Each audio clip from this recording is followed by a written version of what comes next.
Hey everybody, back to work on the old G5 Revive. Quick video on the trunk lock cylinder. That thing didn't want to work. Put the key in the lock cylinder, wouldn't turn, wouldn't do anything worth of garbage. But I'm going to show you how to fix it with a file and a pair of side cuts here. End result, the key was a replacement key. The owner had lost the key over the 7 years of sitting, so we called the dealer. They had him cut a key to the VIN number, which worked great for the ignition and worked fine for the doors, but it would not turn in the trunk.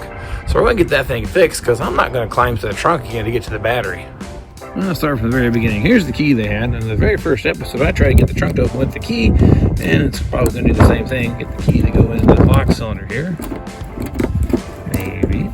And the key doesn't turn. It will not operate. It won't turn whatsoever. It's locked up. Now, this works fine for the door and the ignition, but just will not work for the trunk. So I suspect the key's not quite cut right. So I'm going to pull the lock cylinder out of here, see if we can't figure out the why, take it apart, and use the file to recut the key or the tumbler inside and see if we can get this thing to work.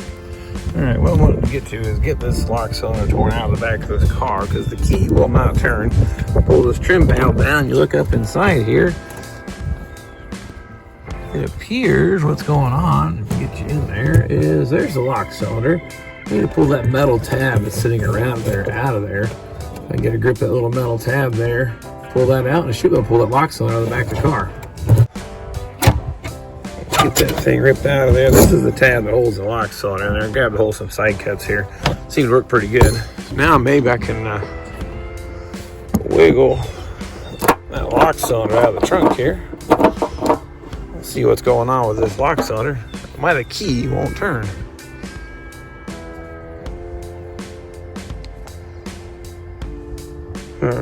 Well, not much to it. Looks like it's actually pretty exposed.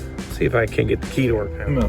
Here's the lock. So the problem we're having is when the key goes in here, it's actually supposed to slide in and then it's supposed to rotate.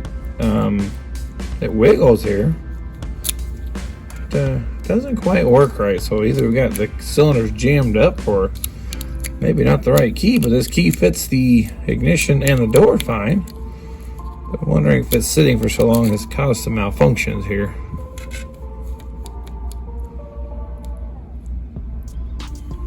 Maybe I just take it apart and reconfigure the lock cylinder. Alright.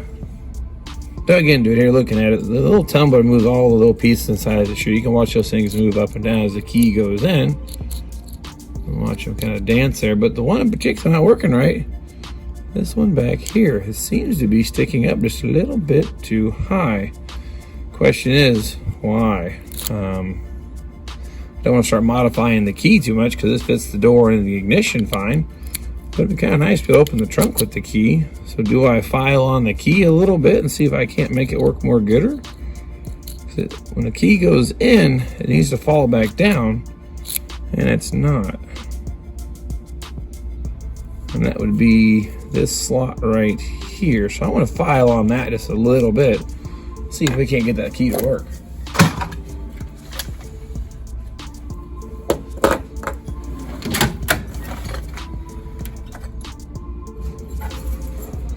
Of course, a smaller file would probably work a little better, but that's what we got.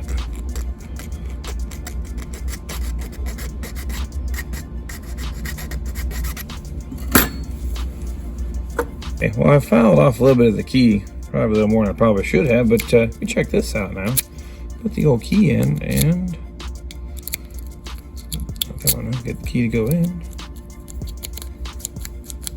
Now my lock cylinder turns. So this is a new key I got from the owner. I wonder if it's not quite cut 100% right, but it works now. Now, hopefully I didn't screw it up so bad it won't start the car. Alright, we got all reassembled, put the end back on it here.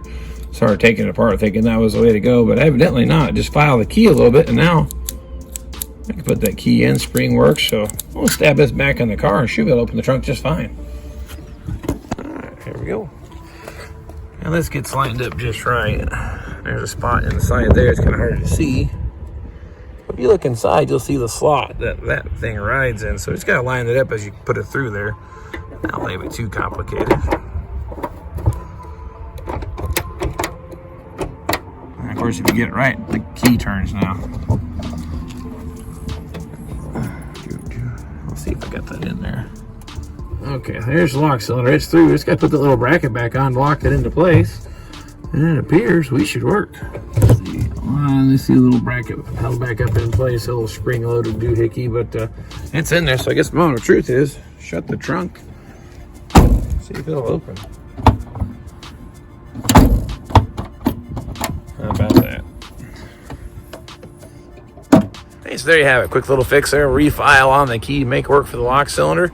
Not too bad to do. A little file action. Spent more time trying to figure out how the lock cylinder worked. I was going to take the whole thing apart, but evidently that wasn't the way to fix it. So anyway, grabbed a file, some side cuts, about 5 minutes worth of work. No more additional money is on to this one. Gonna get this thing fixed under $2,000. Looking pretty good. So I got a few more small projects to do to get this thing wrapped up, and then of course I'll get on some of these old cars again. But until then, I guess I'll get back to this one, and we'll catch you next time.